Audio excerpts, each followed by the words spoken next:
Reese, Richard, first of all, great season. I'm really getting into the season. We're already, what, 7 episodes in, and it's just been on the edge of your seat every episode. What has it been like this season to really see this? You're getting new fan base coming in, a lot of attention onto the show now. What has it been like for the second season for you, both of you? It's been really hard to not talk about things that haven't aired yet. It's been so difficult. And like it was easier before it started to air because you kind of put it out of your mind. But as soon as it starts to air and then people start to talk about things, you just go, you get excited. It reignites your excitement that you had when you read the scripts. So it's been, I just like Richard said earlier, it'd be so great when all of these episodes are out and you can actually talk freely about it because there are so many major plot points afoot, even still in the rest of the season, that we just have to be so careful what we say. So yeah, that's definitely the big thing for me. It's like the eagerness to see what happens next with the fan base. For sure. If you were on the edge of your seat so far, you're going to be on the floor in a couple We're of going to take the seat away. The seat's getting taken away quickly. Just wait and see. This next 5 episodes doesn't pull any punches. So yeah, it makes sense. Because I think this is what I loved about the first season is the fact it really had a great setup for the show throughout the season and really build you in. And this one's just taking you for a roller coaster ride, which a good TV series should do. And I think that's what this is what it's doing. When you get a script every week, are you just like, I mean, I'm sure you guys are filming this all at one shot, get it over and done with because of the special effects. But when you're getting ready for your next scene and your next episode, are you just like getting so into it like the fans are? And you're just like, shoot, I can hardly wait till somebody sees this episode. Yeah, do you know what? It's really nice actually. We get emails when we're there, and it's a very particular email address that sends it because it's just that one script supervisor who sends them out. So you know instantly if this person emails you, that's the new script. And you can be mid-conversation with someone and you're in the car. Yeah, whatever it is, you're mid-conversation and then you're like, yeah, and suddenly go bing, and they go like that, and everyone's head just goes down and they're scrolling through all of a sudden, and you go, oh, the new script's arrived. Okay.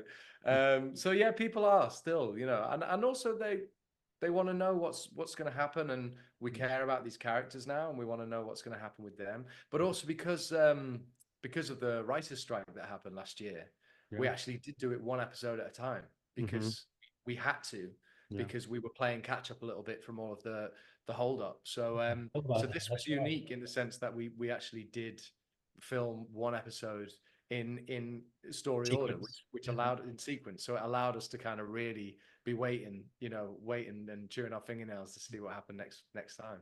I think we'd be lying if we said there wasn't a little bit of dread mixed in as well, because it's one thing like going, oh, this is exciting, what happens to the character, but knowing that you have to do it. And, like Richard pointed out a really good point there about us filming in sequence, but in season 1, we're shooting 2 episodes in a block out of sequence whilst we learn the next 2 episodes.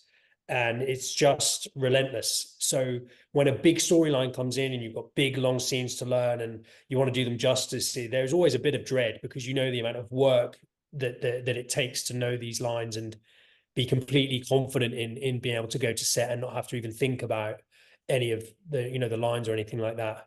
And also time, we have a great crew over there, but sometimes it's hard to get everything in any movie, regardless of the budget.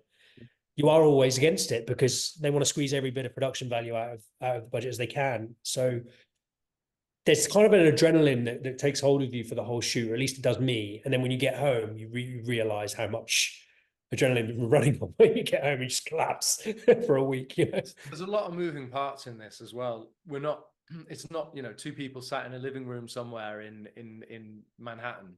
It's okay, how do I feel if I'm flying a spaceship and I'm actually moving around a planet that I can't see while I'm on comms which aren't being spoken by the person they're meant to be spoken by? It's by some floor manager or something. So there's so many moving parts that you have to know that within yourself as Bryce, or within yourself if you are Reese playing Lane, that's taken care of, because there's so much of it as unknown quantity, and we have a lot of green screen, we have, as you said, a lot of CGI, and so yeah, it keeps it exciting. There's never a dull moment on the set of the Ark, put it that way. Exactly, and that's the one thing that I love about the show. It brings back that feel, the 1960s Star Trek series a little bit. And I think that's what makes people love it a lot more, because it's a smart, interesting series. We're coming down to almost the end of the interview. We got a couple minutes more, but I wanted to ask, definitely, what can we expect for the rest of the season? Because I mean, been a lot of death, been a lot of repairs to the Ark One. What can the audience expect for the next couple episodes till the end of the season? I'm saying nothing, man. It's more than my job. It's more than my job's worth. Trust me on this. You just don't want to miss the next few episodes. If you're a fan of the Ark, yeah, I said this before. Get your popcorn, strap in. It's about to kick I off. know what happens, and I'm excited to watch it. So, yeah, expect the unexpected and to be wrong-footed in a very large way, many times. And before I let you go, I want to really ask you, the cast you get this feel that the cast really gets along, and you guys really love working together. What has it been like to be able to create this show and to have such a great cast, directors, people on set that has really made this show something special? It's integral to the success of any job, I think. Like, it's really difficult if you don't have that, it makes things exponentially harder. So that green room, like, thank the Lord there aren't cameras and microphones in that green room, because you would be amazed at the jokes and the laughs and we keep it playful, because it's hard being in a gray box for 4.5 months, like under neon lights. It does something to the brain. So I think without the lifeblood of those personalities and everybody getting along so well, I think it would be a real slog. So I think it's the heartbeat of the show, to be honest. And we all had to rally around as well, because, like, obviously everyone knows this in the industry, but Reece Ritchie is a massive diva. So we as a company had to come together and go, how are we going to placate him? How are we going to deal with it?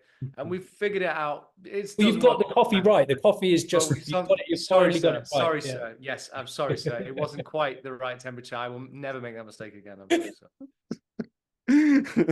Reece, Richard, thank you so much for stopping with us. Really appreciate it. We cannot wait for the rest of the season. Thank you so much again. And if you want to see the Ark, don't forget to watch it on SyFy. And if you miss the air date on SyFy, it's Peacock. You got to get Peacock, and then you can catch up with all the episodes on Peacock. So see you soon, fellas. Teasing, thanks for the great questions. No problem.